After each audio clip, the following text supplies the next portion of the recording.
आज हम सीखेंगे स्क्रैच इंटरफेस। स्क्रैच एक प्रोग्रामिंग लैंग्वेज है जिसे ब्लॉक प्रोग्रामिंग लैंग्वेज कहा जाता है, क्योंकि इसके अंदर हम इस्तेमाल करते हैं ब्लॉक्स का। इसको अभी हम प्रैक्टिकल एग्जाम्पल करके भी देखेंगे। और इसे विजुअल प्रोग्रामिंग लैंग्वेज भी कहा जाता है, क्योंकि इसमें जो कुछ भी आप लिखते हैं उसकी बाकायदा आप एक पिक्चर देख सकते हैं, जिसमें आपको पता चलता है कि जो कोड आप कर रहे हैं, जो प्रोग्रामिंग आप कर रहे हैं, वो प्रैक्टिकली कहाँ पे दिखाई दे रही है। इस प्रोग्रामिंग लैंग्वेज को डेवलप किया था एक अमेरिकन यूनिवर्सिटी ने, जिसका नाम था MIT। तो आइए अब हम इसके बारे में पढ़ना शुरू करते हैं। तो ये मैंने डाउनलोड किया हुआ है स्क्रैच 3। स्क्रैच 3 आपने इंटरनेट से डाउनलोड करने कर लेना है, इनकी वेबसाइट पे जाके। अब डाउनलोड करने के बाद जब मैं इसको स्टार्ट करता हूं तो ये इंटरफेस आपके सामने कुछ इस तरह से दिखाई दे रहा है। अब आपने कहाँ पे कोड करना है, क्या करना है, कहीं पे भी आपको कोड टाइप करने की ज़रूरत नहीं है। आप देख सकते हैं कि बिल्कुल साइड एरिया पे यहाँ पे कुछ ब्लॉक्स नज़र आ रहे हैं। ये कुछ ब्लॉक्स हैं जिनका हम इस्तेमाल करेंगे और इन्हें हम कोड में, हमने प्रोग्रामिंग में इस्तेमाल करने वाले हैं। तो अब हम पूरे इंटरफेस को पहले समझते हैं कि इस पूरी स्क्रीन के ऊपर जो कुछ नज़र आ रहा है वो दरअसल क्या है। तो सबसे पहले हम यहाँ पे शुरू करेंगे कि आपको जो ये वाला एरिया नज़र आ रहा है, जहाँ पे आपको डिफरेंट ब्लॉक्स नज़र आ रहे हैं, इस एरिया को क्या कहा जाता है? इस एरिया को कहते हैं ब्लॉक पैलेट। यानी यहाँ पे वो तमाम ब्लॉक्स मौजूद हैं जिनका आप इस्तेमाल कर सकेंगे अपने कोड में। उसके साथ ही आपको यहाँ पे motion, looks, sound, events, control, sensing, operators, variables, my blocks, ये जितने भी कोड्स आपको साइड पे नज़र आ रहे हैं ये ब्लॉक कैटेगरी है। मुख्तलिफ हर ब्लॉक की टाइप है।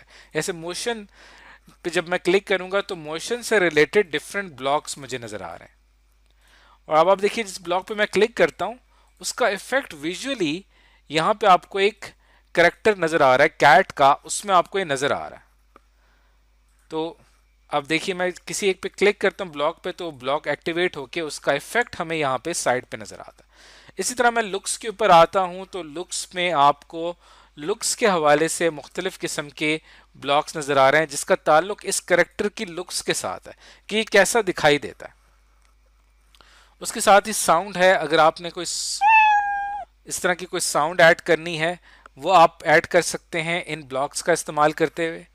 फिर सबसे इंपॉर्टेंट पार्ट यहाँ पे आ जाता है इवेंट्स, यानी क्या क्लिक करने से क्या होगा। जैसे ग्रीन फ्लैग क्लिक करूंगा तो क्या होने वाला है, तो यहाँ पे एक ब्लॉक है व्हेन क्लिक का। इस तरह के बहुत सारे इवेंट्स हैं जो भी अभी आप मुख्तलिफ एग्जाम्पल्स में सीखने वाले हैं।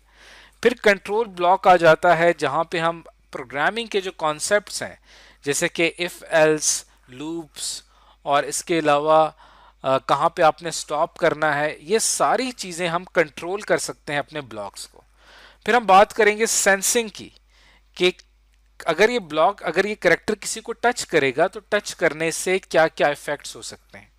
फिर ऑपरेटर्स हम इस्तेमाल कर सकते हैं डिफरेंट, प्लस, माइनस, मल्टीप्लाई के। फिर वेरिएबल्स हम इस्तेमाल करते हैं जैसे हम प्रोग्रामिंग में कर सकते हैं। फिर माई ब्लॉक्स में यहाँ पे आप खुद का अपना एक ब्लॉक बना सकते हैं। यानी आप मेक अ ब्लॉक के ऊपर क्लिक करेंगे, उस ब्लॉक ने क्या काम करना है, उससे आप क्या काम लेना चाहते हैं वो आप कर सकेंगे। ये थोड़ा सा एडवांस टॉपिक है, इसको फिलहाल हम डिस्कस नहीं करने वाले, लेकिन आपको पता होना चाहिए कि माई ब्लॉक का क्या मतलब है। तो ये जो पूरा एरिया है इसको कहते हैं ब्लॉक कैटेगरी। उसके बाद आपको जो सेंटर में यहाँ पे एरिया नज़र आ रहा है ये प्रोग्रामिंग एरिया कहलाता है। यानी आपने अगर यहाँ पे कोई भी कोड करना होगा वो आप इस प्रोग्रामिंग एरिया में करेंगे। मिसाल के तौर पे मैं एक इवेंट क्रिएट करता हूँ, इवेंट के इस ब्लॉक कैटेगरी में आता हूँ और ब्लॉक पैलेट में से मैं यहाँ पे एक ब्लॉक ले लेता हूँ व्हेन क्लिक्ड। इसको हम थोड़ा सा जूम कर लेते हैं ताकि हमें ये सही तरीके से नज़र आए। तो अब आप देखिए कि इसी ब्लॉक के साथ मैं मोशन में जाऊंगा और एक और ब्लॉक है मूव 10 स्टेप्स। अब इन दो ब्लॉक्स को मैंने जोड़ दिया। अब मैंने एक छोटा सा प्रोग्राम बनाया है कि जैसे आप ग्रीन फ्लैग के ऊपर क्लिक करेंगे तो ये वाला जो आपको करेक्टर नज़र आ रहा है ये 10 स्टेप्स मूव कर जाएगा। अब देखिए, जैसे ही मैं यहाँ पे क्लिक करता हूँ, अब आप देखिए 10 स्टेप्स ये मूव कर गया। अगर मैं इसको 10 की बजाय 100 कर देता हूँ, अब अगर मैं इसके ऊपर क्लिक करता हूँ, अब आप ये 100 स्टेप्स आगे की तरफ मूव कर गया। तो ये एरिया हमारा प्रोग्रामिंग एरिया होगा जहां पे हम अपने कोड्स के जरिए प्रोग्राम बना सकेंगे। अब हम बात करते हैं, ये आपको समझ में आ गया, ब्लॉक पैलेट समझ में आ गया, ब्लॉक कैटेगरी समझ में आ गई, अब प्रोग्रामिंग एरिया आपको समझ में आ गया। अब हम आ जाते हैं अपने स्टेज एरिया की तरफ। ये जो आपको राइट साइड पे स्क्रीन नजर आ रही है, ये हमारा स्टेज एरिया है, यानी जो कुछ भी हम प्रोग्राम करेंगे उसका आउटपुट आपको यहां पे दिखाई देगा। तो और इसके लिए आप इसको फुल स्क्रीन पे करना चाहें तो यहाँ पे फुल स्क्रीन का ऑप्शन मौजूद है, जहाँ पे आपको पूरा स्टेज एरिया मुकम्मल तौर पे नजर आ रहा है। जैसे ही मैं यहाँ पे ग्रीन फ्लैग क्लिक करूंगा तो आपका जो भी करेक्टर है उसके पीछे जो भी आपने कोड किया हुआ है उसका इफेक्ट आप यहाँ पे देख पाएंगे। तो अब आपने इसको एग्जिट करना हो फुल स्क्रीन कंट्रोल को तो ये एग्जिट हो जाएगा। तो ये हमारा स्टेज एरिया कहलाता है। अब ये जो आपको करेक्टर नजर आ रहा है इसे स्प्राइट कहते हैं, स्प्राइट। अब ये जो स्प्राइट है, इस स्प्राइट को जो प्रॉपर्टीज हैं वो आप यहां से सेट कर सकते हैं। जैसे मैं इसका नाम चेंज करना चाहूं तो मैं इसका नाम रख सकता हूं कैट। फिर हर स्प्राइट जो होता है उसके कोऑर्डिनेट्स होते हैं, यानी ये जो स्प्राइट है इसको आप देखिए कि जब मैं इसको मूव करता हूं लेफ्ट साइड पे तो x की वैल्यू चेंज हो जाती है, जब मैं इसको राइट साइड पे मूव करता हूं तो y की वैल्यू चेंज हो जाती है। और इसी तरह आप इसको ऊपर मूव करेंगे तो अपवर्ड इसकी x की और y की वैल्यू में चेंज आता है। ये इसके कोऑर्डिनेट्स होते हैं, इसको भी हम बहुत तफसील से पढ़ने वाले हैं आगे चल के। आप इसका साइज बढ़ा के 100 की बजाय 500 करना चाहें तो आप देख सकते हैं इसका साइज एकदम से इतना बढ़ गया। मैं इसको 200 पे सेट कर देता हूँ। डायरेक्शन में आप इसका एंगल सेट करते हैं कि ये किस डायरेक्शन में होगा। अब आप देखिए कि मैं इसको बिल्कुल सीधा रखना चाहता हूँ या आप इसको उल्टा करना चाहते हैं तो यहाँ से आप इसकी डायरेक्शन चेंज कर सकते हैं। अब फिलहाल ये दिखाई दे रहा है, अगर मैं इसको यहाँ पे क्लिक कर दूंगा हाइड के ऊपर तो अब ये दिखाई नहीं दे रहा। तो अगर आप इसको हाइड करना चाहें तो आप इसको हाइड भी कर सकते हैं। तो हम इसको वापस जो है यहाँ पे शो करवा देते हैं। तो अब आपका ये स्प्राइट है। आप अगर इस स्प्राइट को डिलीट करना चाहें तो यहाँ पे क्रॉस का बटन नजर आ रहा है, इसके ऊपर मैं क्लिक करूंगा तो ये स्प्राइट डिलीट हो जाएगा। और इस स्प्राइट के हवाले से जो हमने यहाँ पे थोड़ी देर पहले कोड ब्लॉक्स लेकर आए थे वो कोड ब्लॉक्स भी डिलीट हो जाएंगे। अब यहाँ पे प्रोग्रामिंग एरिया में आपको कोई भी ब्लॉक नजर नहीं आ रहा। अब अगर आप एक न्यू स्प्राइट ऐड करना चाहते हैं तो यहाँ पे चूज अ स्प्राइट के ऊपर मैं क्लिक करूंगा और स्क्रैच के अंदर बहुत सारे स्प्राइट्स आपको यहाँ पे नजर आ जाएंगे। जो भी आप शामिल करना चाहें वो कर सकते हैं। इसकी डिफरेंट कैटेगरीज बनी है कि आप कोई एनिमल ऐड करना चाहते हैं, पीपल ऐड करना चाहते हैं या और डिफरेंट कैटेगरीज हैं जहां से आप अपनी मर्जी का स्प्राइट सेलेक्ट कर सकते हैं। अब जहां से मैंने एनिमल्स के ऊपर सेलेक्ट किया और यहां से मैंने एक स्प्राइट सेलेक्ट कर लिया तो अब आप देख सकते हैं कि स्प्राइट यहाँ पे आ चुका है।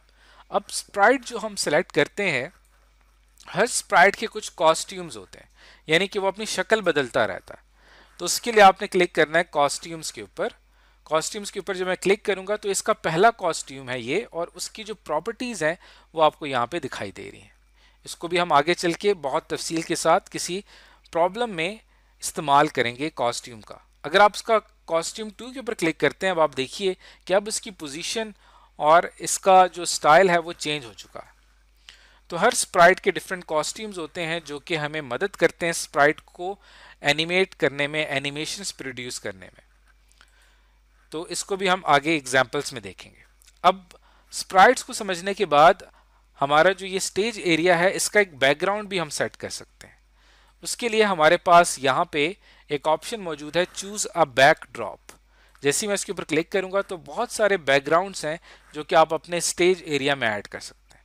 ऐसे यहाँ पे एक बैकग्राउंड है, इसको मैंने सेलेक्ट किया। अब आप देखिए कि अब आपके स्टेज एरिया के बैकग्राउंड में शो हो रहा है। अब अगर मैं इसको यहाँ से फुल स्क्रीन करके देखता हूँ तो अब आपका ये आउटपुट स्क्रीन कुछ इस तरह से दिखाई देगी और इसके पीछे आप मुख्तलिफ कोड लिख सकते हैं ताकि आप इस बेयर की मूवमेंट को कंट्रोल कर सकें। तो ये था एक ओवरऑल स्क्रैच का इंटरफेस। अगर आपको यहाँ पे कहीं पे हेल्प की ज़रूरत होती है, आप यहाँ पे क्लिक करेंगे ट्यूटोरियल्स के ऊपर, तब आपको मुख्तलिफ किस्म की यहाँ पे गेम्स मौजूद हैं, मुख्तलिफ किस्म की यहाँ पे आपको स्टोरीज नज़र आ रही हैं। उस पर क्लिक करने के बाद आपको उस स्टोरी को कैसे बनाना है उसकी सारा तरीका आपको यहाँ पे सिखाया जाएगा। तो ट्यूटोरियल्स की मदद से आप कोई भी गेम बनाना चाहें वो आप आसानी के साथ बना सकते हैं। और आप इस फाइल को सेव करना चाहें तो सेव के ऊपर मैं क्लिक करूंगा तो ये सेव हो जाएगी। आप एक न्यू फाइल क्रिएट करना चाहते हैं तो पुराना किया हुआ काम आपका ज़ाया हो सकता है, तो आप बेहतर है कि आप उसको सेव कर लें। और अगर आपके कंप्यूटर में कहीं पे कोई फाइल मौजूद है स्क्रैच की, आप उसको लोड करवाना चाहते हैं, वो आप यहाँ से करवा सकते हैं। और यहाँ पे मुख्तलिफ एडिट का बटन मौजूद है। अगर आप इस पर क्लिक करेंगे तो जो स्प्राइट हमने डिलीट किया था वापस भी आ सकता है। तो और बिल्कुल राइट कॉर्नर पे आपको यहाँ पे हेल्प का ऑप्शन मौजूद है और यहाँ पे आप इसकी बारे में मज़ीद जान सकते हैं। तो आज की इस वीडियो के अंदर हमने ये सीखा है कि स्क्रैच का ओवरऑल क्या इंटरफेस होता है और उसके अंदर क्या क्या अहम चीज़ें होती हैं।